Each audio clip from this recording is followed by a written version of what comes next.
Hello दोस्तों, स्वागत है आपके अपने YouTube channel three little tutor में। जैसा कि मैंने आपसे वादा किया था कि जैसे ही सीजीआरटी के फॉर्म भरने शुरू होंगे, मैं आपके लिए फॉर्म भरकर लाऊंगा और आपको बताऊंगा कि फॉर्म कैसे भरना है। सीजीआरटी का फॉर्म भरना बिल्कुल आसान है, क्योंकि इसमें ज़्यादा कुछ जानकारी मांगी नहीं जाती, जितना ज़रूरत है उतनी जानकारी मांगी जाती है। साथ ही साथ फॉर्म भरने का जो तरीका है वह भी बहुत आसान है, और ये वीडियो देखने के बाद कोई भी अपने बच्चे का फॉर्म खुद से भर सकता है और कोई गलती की संभावना भी नहीं रहेगी। तो चलिए आपको फॉर्म भर के ही दिखाते हैं, स्टेप बाय स्टेप आप कैसे फॉर्म भर सकते हैं, और एक एक जानकारी को मैं इसमें बताने वाला हूं। इसलिए वीडियो थोड़ा बड़ा हो सकता है, क्योंकि सभी के लिए वीडियो बना रहा हूं, तो मैं सभी चीजों को डिस्कस करूंगा। तो चलिए फॉर्म भर के आपको दिखाते हैं कि फॉर्म आपको कैसे भरना है। तो ये सीजीआरटी की ऑफिशियल वेबसाइट है, आप इसमें देख सकते हैं कि जो तीसरे नंबर पर ऑप्शन है छात्र पंजीयन आवेदन संशोधन प्रिंट, इसी पे हमको क्लिक करना है। जैसे हम इस पर क्लिक करेंगे तो यहाँ नया आवेदन भरने का ऑप्शन आएगा, आरटी आवेदन में संशोधन का ऑप्शन आएगा, आरटी आवेदन की स्थिति देखने का ऑप्शन आएगा, भरे हुए आवेदन का प्रिंट का ऑप्शन आएगा।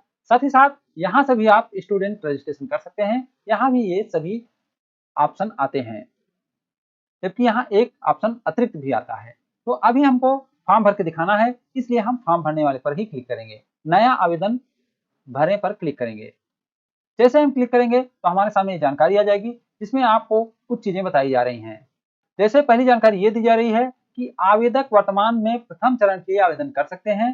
दूसरी जानकारी ये दी जा रही है कि आवेदक को अपने वर्तमान निवास से संबंधित जिसे पता सत्यापन हेतु प्रस्तुत करेंगे उसकी जानकारी यहाँ चुननी होगी।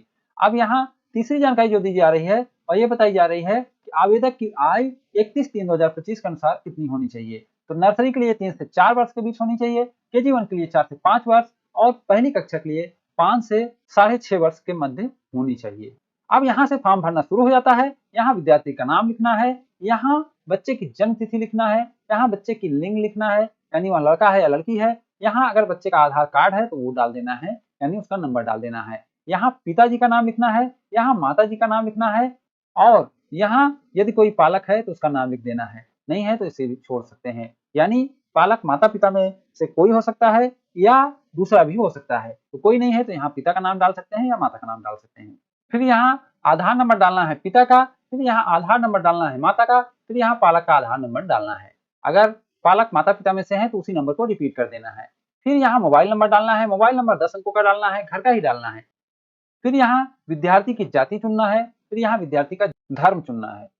अब यहाँ एक चीज ध्यान देंगे, जितनी भी जानकारी आप भर रहे हैं वो सारी जानकारी आपका किसी डॉक्यूमेंट से मैच होना चाहिए। यानी माता पिता का जो नाम भर रहे हैं वह नाम बच्चे के रिकॉर्ड में, यानी बच्चे के जन्म प्रमाण पत्र में जैसा है वैसा होना चाहिए, या माता पिता के शैक्षिक रिकॉर्ड में जैसा है वैसा भरना चाहिए, ताकि जब आप डॉक्यूमेंट लगाएं तो उससे मैच हो सके। तो ये चीज बहुत ध्यान रखेंगे कि जो जानकारी इसमें दे रहे हैं, चाहे बच्चे के संबंध में चाहे माता पिता के संबंध में, वो किसी डॉक्यूमेंट से मैच करने चाहिए। यानी जैसी स्पेलिंग किसी डॉक्यूमेंट में है वैसी स्पेलिंग भरें, वैसा ही जन्मतिथि भरें, ताकि वह मैच हो सके। जैसे बच्चे का नाम जो आपको भरना है वह बच्चे के जन्म प्रमाण पत्र के आधार पर भरना है, और डेट ऑफ बर्थ भी उसी तरीके से भरना है। अब यहाँ बच्चे की जाति चुनना है। जैसे बच्चा अगर SC से है तो SC, ST से है तो ST, OBC से है तो OBC, जनरल से है तो जनरल आपको चुन लेना है। जैसे मैंने इसमें कोई जाति चुन लिया है। फिर यहाँ बच्चे का धर्म चुनना है, जो धर्म बच्चे का है उसे आप चुन सकते हैं। फिर यहाँ दस्तावेज की जानकारी। अब दस्तावेज की जानकारी यानी कि जो दस्तावेज आप लगाने वाले हैं उसकी जानकारी देनी है। तो यहाँ वही जानकारी दें जिसका दस्तावेज आपके पास उपलब्ध हो। चलिए मैं करके आपको दिखाता हूँ कि आपको इसको कैसे करना है। मैंने नाम वाला सेक्शन भर के नहीं दिखाया है, इसलिए नहीं भर के दिखाया है क्योंकि नाम अलग अलग होते हैं और नाम आपको अपने बच्चे का भरना है तो आप उस हिसाब से भर लीजिएगा। लेकिन यही सब पे दिक्कत होता है, तो यहाँ कैसे करना है वो मैं आपको भर के दिखा देता हूँ। जैसे अगर आप दुर्बल वर्ग में आते हैं तो आपको दुर्बल वर्ग चुनना है। आप दुर्बल वर्ग जैसे ही चुनेंगे तो योग्यता में आपको दिखाने लगेगा कि दुर्बल वर्ग में छत्तीसगढ़ में किसको किसको माना जाता है। तो दुर्बल वर्ग में BPL सर्वे सूची 2002, 3 या 7, 8 वाले माने जाते हैं। यानी 2002-3 जो शहरी ग्रामीण क्षेत्र का था और 2007-8 जो शहरी क्षेत्र का था। इसी तरीके से सामाजिक और आर्थिक जातिगत जनगणना जो 2011 में हुई थी वह भी दुर्बल वर्ग में आते हैं, और अंत्योदय कार्ड धारक भी दुर्बल वर्ग में आते हैं। अब इसमें अगर आप पहला चुनेंगे तो आपको दस्तावेज यानी डॉक्यूमेंट देना पड़ेगा BPL सर्वे सूची। अगर आप दूसरा चुनते हैं यानी सामाजिक आर्थिक जातिगत जनगणना, तो उसके लिए आपको क्या चुनना पड़ेगा?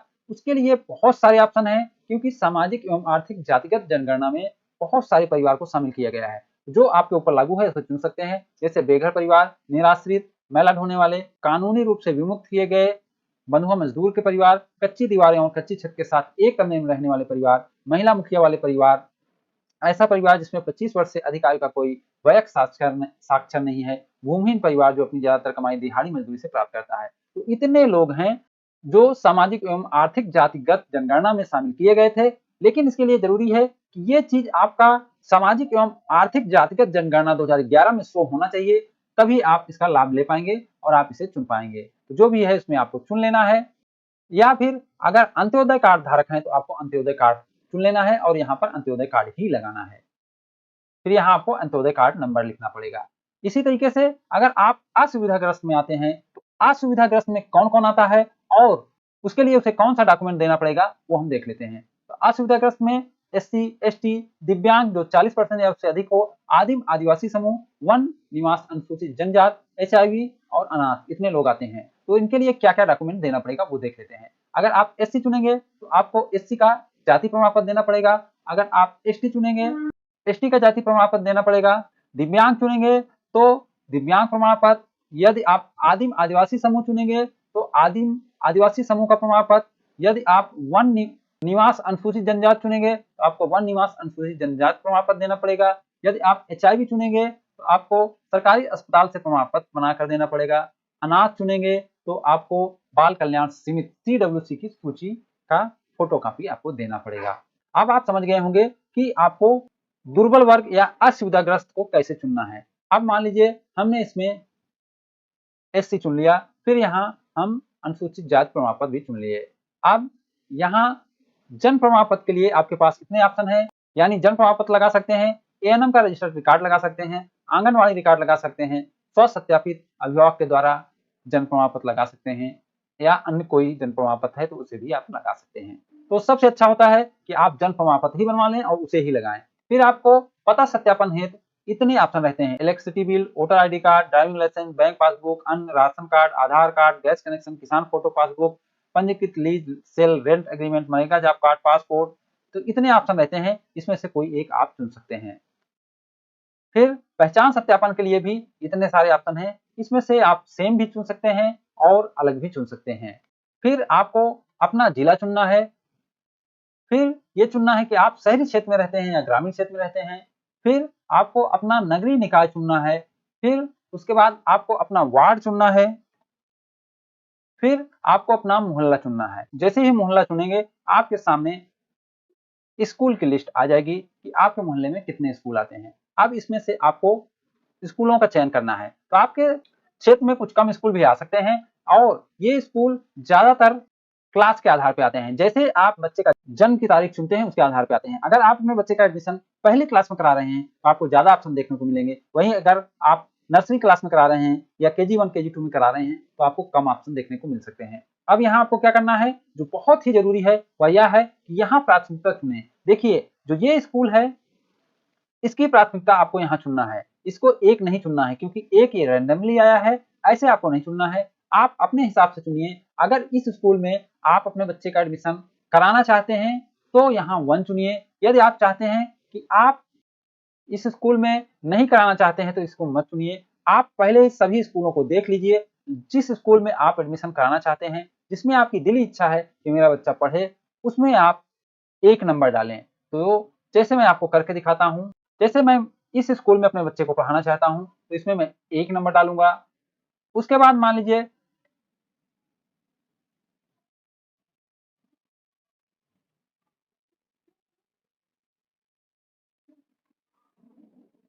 इसमें मैं सोचता हूँ कि अगर उसमें ना हो तो इसमें हो जाए, तो इसको 2 नंबर डालूंगा। इसी तरीके से मान लीजिए इसको मैं 3 नंबर डालूंगा, फिर इसको 4, फिर इसको 5, फिर इसको 6, इसको 7, इसको 8, इसको 9,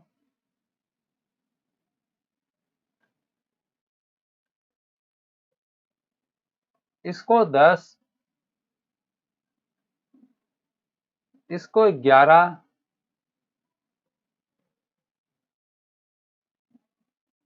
इसको 12,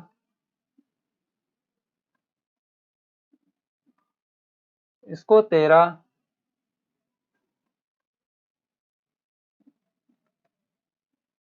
इसको 14, इसको 15, इसको 16। अब हमने सभी स्कूलों की प्राथमिकता चुन ली है। देखिए, आपको अगर सभी स्कूलों की प्राथमिकता नहीं चुननी है, यानी आप जिनमें अपने बच्चे का एडमिशन बिल्कुल भी नहीं कराना चाहते हैं, तो उसे आप छोड़ सकते हैं, उसमें कोई प्राथमिकता नहीं डालिएगा। लेकिन जितने स्कूलों में आप एडमिशन कराना चाहते हैं, उसमें जो सबसे अच्छे स्कूल हों, जहां आप अपने बच्चे का एडमिशन कराना चाहते हैं, उसे 1 नंबर डालिएगा। जैसे हमारा देखिए, अभी मेरी प्राथमिकता क्या बनी है, आपको दिखा देता हूँ। मैंने इसको 3, इसको 7, फिर इसको 5, फिर 4, 8, 6, 13, 9, 11, 2, 1, 12, 10, 15, 16, 14 ऐसे टाइप की प्राथमिकता डाली है। अब यहाँ सेव सिलेक्टेड करेंगे तो ये सीरियल में बदल जाएंगे, यानी हमारे चुने हुए क्रम में आ जाएंगे। तो हम इसको सेव कर लेते हैं। देखिए, अब हमने सेव कर लिया है। अब यहाँ जो प्राथमिकता है उसके आधार पे आ गया है और स्कूल उसी आधार पे आ गए हैं, हमने जिस आधार में चुना था। तो ये हमारे स्कूल का चयन हो गया है। अब यहाँ हमको राइट क्लिक करके इसको सुरक्षित कर लेना है, यानी सेव कर लेना है। अगर आपसे कोई गलती हुई है तो इसे आप रीसेट भी कर सकते हैं। और यहाँ एक नोट भी दिया गया है जिसे देखना बहुत जरूरी है। नोट में बताया गया है कि फॉर्म भरने के बाद जिस जिस नोडल के अंतर्गत विद्यालय का चयन किया गया है, उन सभी के पास फॉर्म की एक प्रति और सभी दस्तावेज की एक प्रमाणित प्रति अनिवार्य रूप से विद्यालय में उपस्थित होकर जमा करें। यानी जितने स्कूल में आपने आवेदन किया है, उन स्कूलों में कुछ लोगों को नोडल अधिकारी बनाया गया है, तो वहां आपको जाके जमा करना है। यानी जिस नोडल के अंतर्गत वो विद्यालय है, वहां आपको जमा करना है। नोडल आपको कैसे पता चलेगा?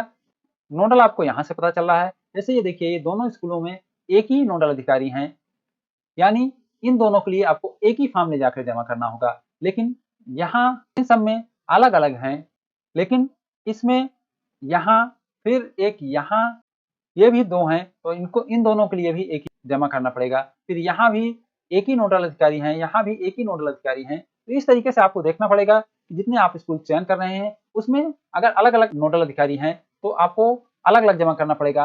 यदि सेम नोडल अधिकारी हैं तो एक ही जमा करना पड़ेगा। तो ये चीज आपको करना बहुत जरूरी है। फॉर्म भरने के बाद सारे डॉक्यूमेंट लगाकर आपको नोडल अधिकारी के पास ले जाकर जमा करना है। जब स्कूल चयन करते हैं तो वहां भी नोडल अधिकारी की जानकारी दी रहती है और वहां उनका मोबाइल नंबर भी दिया रहता है, ताकि आप उनसे संपर्क भी कर सकें। स्कूल चयन करते समय आप नोडल अधिकारी का नंबर भी नोट कर लें। अब हम इसे सुरक्षित कर देते हैं। तो अब आप देख सकते हैं कि हमारा आवेदन भरा गया है। तो इस तरीके से आपका आवेदन भरा जाएगा। लेकिन आपको यहाँ कोई मैसेज नहीं दे रहे हैं कि आपका आवेदन सक्सेसफुली भरा गया है, इसलिए मैंने दोबारा भी सेव कर दिया था। तो यहाँ आप देख सकते हैं एक जानकारी आ रही है कि उक्त आवेदन आरटीई के लिए पहले ही दर्ज की जा चुकी है, पूर्व आवेदन में संशोधन किया जा सकता है। यानी जब 2 बार आप भरने की कोशिश करेंगे तो आपके पास ये मैसेज आ जाएगा। यहाँ आवेदन को रीसेट करने का ऑप्शन भी है, आवेदन प्रिंट करने का भी ऑप्शन है। तो आपको अपना आवेदन प्रिंट कर लेना है और उसमें सारे डॉक्यूमेंट लगाकर उसे ले जाकर जमा कर देना है। उम्मीद करता हूं कि आप फॉर्म भरने में आपको कोई दिक्कत नहीं होगी। अगर अब भी कोई दिक्कत हो तो हमें कमेंट करके बताएं, हम उसके लिए अलग से वीडियो लेकर आए हैं। उम्मीद करता हूं कि ये वीडियो आपको अच्छा लगा होगा। अगर ये वीडियो आपको अच्छा लगा हो तो इसे लाइक एंड शेयर करें और हमारे चैनल को सब्सक्राइब भी करें। Thank you for watching.